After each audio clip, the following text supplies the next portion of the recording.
سوات مدین کے مختلف علاقوں میں باولے کتے نے ایک نہیں دو نہیں پورے 27 افراد کو کاٹ ڈالا۔ ویکسین کی کمی کی وجہ سے لوگوں کو شدید مشکلات کا سامنا۔ اس بارے میں رپورٹ کر رہے ہیں سوات سے نمائندہ جی ٹی وی ریاض احمد۔ سوات مدین کے مختلف علاقوں میں باولی کتے نے ایک دو نہیں پوری 27 افراد کو کاٹ ڈالا۔ مقامی لوگوں کے مطابق مدین کے برکلی، کسکلی، چیل روڈ سمیت دیگر آس پاس کے علاقوں میں باولی کتے نے 27 افراد کو کاٹ ڈالا ہے۔ ان میں سے زیادہ تر بچے اور بچیاں شامل ہیں۔ ویکسین کی کمی کی وجہ سے لوگوں کو شدید مشکلات کا سامنا کرنا پڑا۔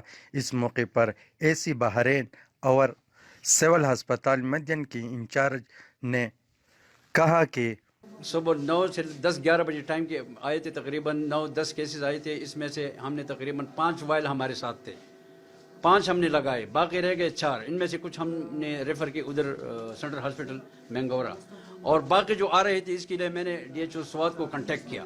وہاں بھی ان کے ساتھ شارٹیج تھا، تو انہوں نے اپنی ہی جیب سے 5-6 وائل خرید لی، اور تقریباً شام 9-10 بجے تک وہ پہنچ گئے ادھر۔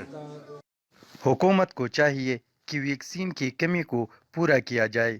کیمرہ ٹیم کے ساتھ ریاض احمد، جی ٹی وی، مدین، سوات۔